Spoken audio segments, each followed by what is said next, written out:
Hi everyone. Joe and I are here today to talk to you about a particular coaching activity called 8 Needs in a Relationship. So this particular exercise is to help people to really understand the needs that they have, intrinsic needs that they have and need to get met in a particular relationship. As the title gives the clue, there are 8 of them. And it's a way just to help people to analyse the different relationships they have in their life.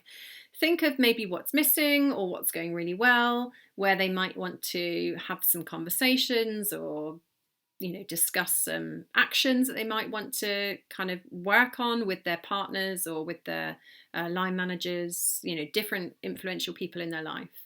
What do you want to add, Joe? Just that quite a lot of clients discount their needs. And so where I think that might be happening, I find that this is a useful exercise to use because it's a gestalt and transactional analysis kind of a tool, comes from those fields. And it's based on research by Robert Erskine.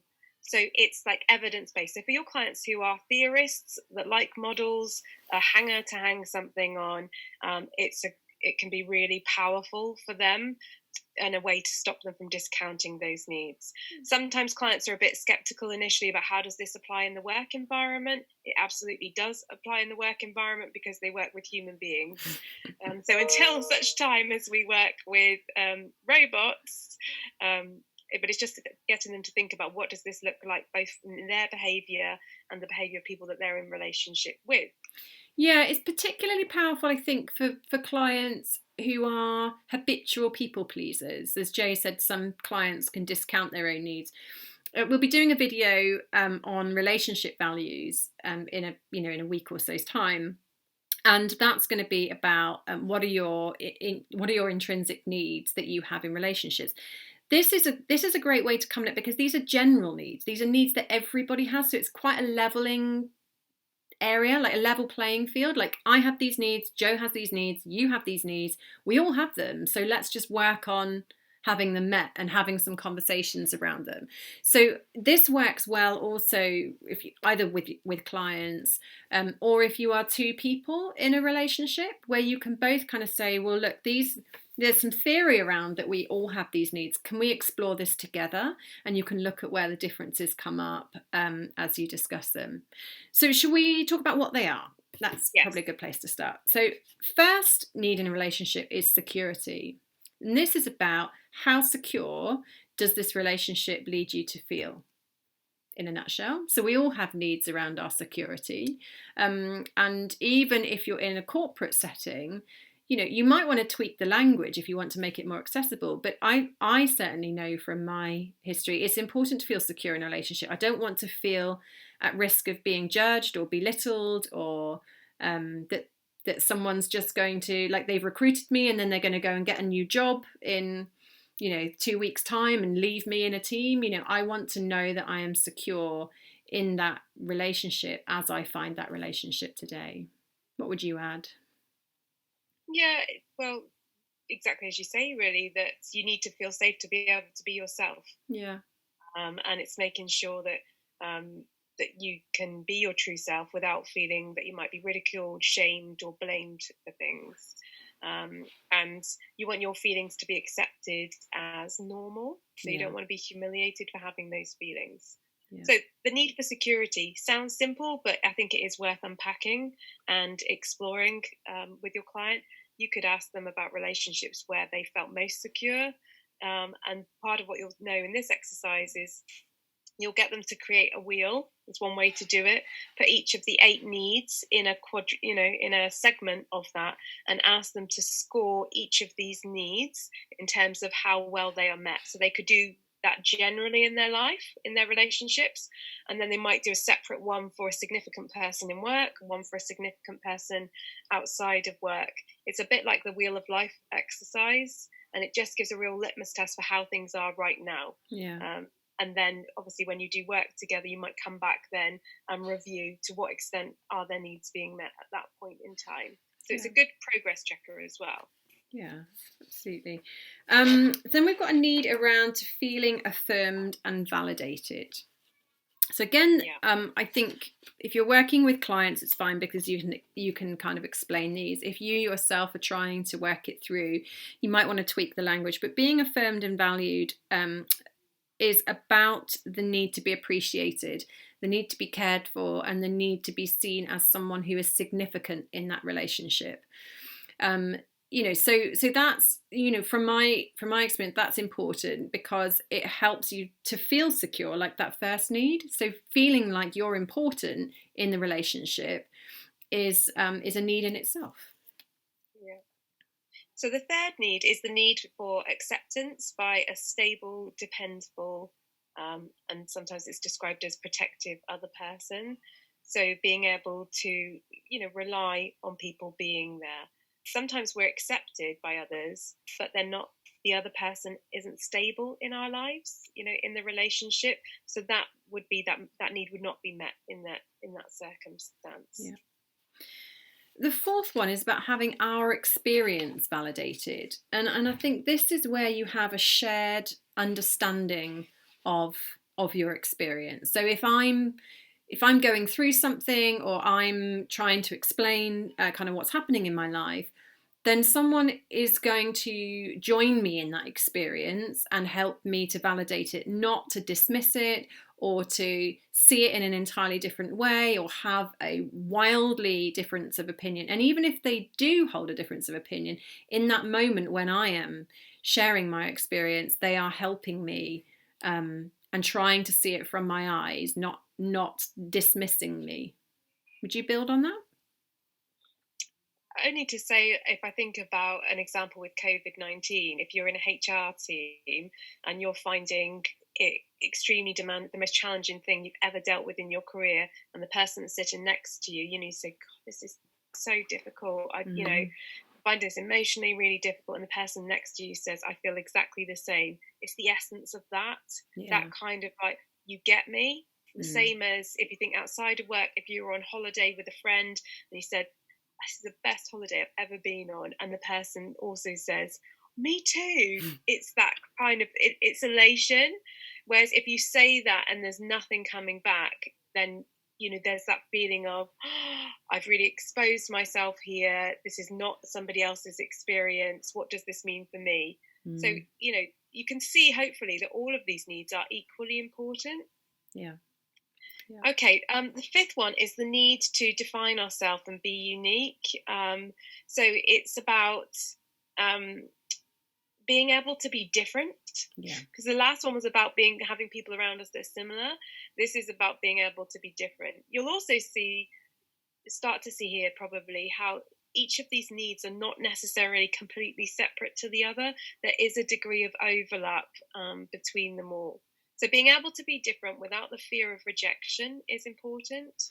Yeah, and I sort of see that as it's the quirks and all piece, like me and Joe can have a great business relationship and, we're not perfect. It's the quirks and all. It's in romantically loving somebody, for their good and their bad, and in a kind of leadership position, it's about recognizing that people are both strength and development, so it's about taking that whole person without judgment and without shame, I think, as Joe has said previously.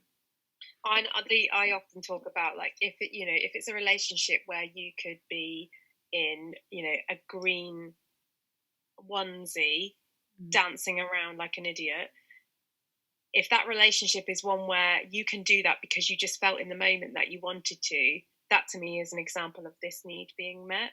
Yeah. If you would have to think carefully about, what would happen if I just did this thing that I really want to do, and you got to filter it, then maybe that need isn't wholly met. Yeah. And lots of other examples you could do there. Yeah, so next one's 6. The need to make an impact on the other. And, I don't think this is about grand impact. It's just recognizing that you matter in that person's life. So if that person wasn't to be in relationship with you anymore, that you have made an impact on them in some way. It can be small, it can be significant, but we all like to know that we are that we can be remembered. And I think this particular one I've used with clients a lot on relationships and closure. So I think for people to be able to get closure on a relationship, this need is quite important. So even though the relationship may have ended, to know that you've made an impact on that person and that they will remember you, and that they go through their life still affected by the relationship that you had together, can help them to gain the closure enough to be able to move forward. So this can be about current relationship needs. It can also be exploring past relationships, friendships, romantic relationships, business partnerships that didn't work out, all things like that, to help you gain perspective and closure about things that have happened in the past. Yeah, and key to this one is not only that that there has been impact, but the impact is acknowledged as well by the other person. That's where the kind of significance, where the need being met exists. So it's about how you influence each other there. Yeah. So number 7, nearly there. Number 7 is the need to have the other person initiate. So if you think about the research that Robert Erskine did, from birth to death, we're motivated by our biological need for attachment. So we can't deny it's a biological need and imperative that we have to be in relationship with somebody else. And that initiation, you may have had friendships in your life that were good friendships, but at a certain point you noticed that you hadn't initiated something for a while, the other person hadn't initiated something for a while, and you make that decision, am I going to initiate or not? And if you don't, you run, and the other person also doesn't, that relationship may just, wither away, and that might be mutual choice. Yeah. So in order to sustain relationships, there has to be that kind of mutual initiation. And if you think about romantic relationships, it happens with sex. If one person doesn't initiate, that often is a root of problems in relationships. If we think about in the workplace, think about the one-to-one review process. Lots of people say, my manager doesn't care about me, they don't meet with me. They want the manager to initiate contact with them. That's really important. Okay. And then the 8th need, the need to love and give and be grateful. And I think in many ways this one speaks for itself. But, if you take that into the work context, it might need some translating. The need to love, to give and be grateful. I think in a work context, this is about reward and recognition. Just showing somebody that they are valued, and that they that they mean something to you. And it's demonstrations, beyond that, into friendships and into romantic relationships. How do you demonstrate this love and this gratitude? It might be through words. For some people, words are enough. It might be through actions. There is a spin-off piece of work, I'm not sure on the reference now, about love languages, and people have different love languages and how you show your love and affection, and one is through doing things and one is through words, and there's one is something else. I'd need to look it up to remember. So it's just about... But even if you think about... Sorry, carry on. Sorry. Like people do say, I love my job. And a lot of people are searching for jobs that they can say that about. So it's easy to dismiss love in a work context, but it is real. And having worked with lots of people in organisations and in group contexts and done exercises, how do I need to be supported? Many people will write love. Yeah. Under that. I love being part of this team. I love being part of your team.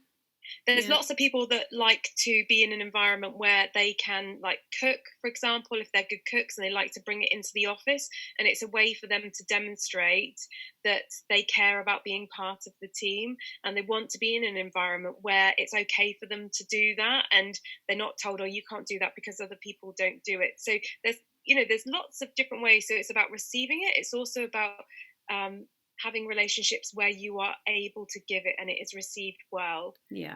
So you can see that it's in this. Sometimes you think, oh, this is simple, but as you get into it, there is lots to it, and I think clients gain a lot from this. Is partly educative, but if you remember doing the segments, getting them to score it, identifying, sometimes putting a score to it, just all of a sudden things start to fall into place for them, and they think, oh my goodness.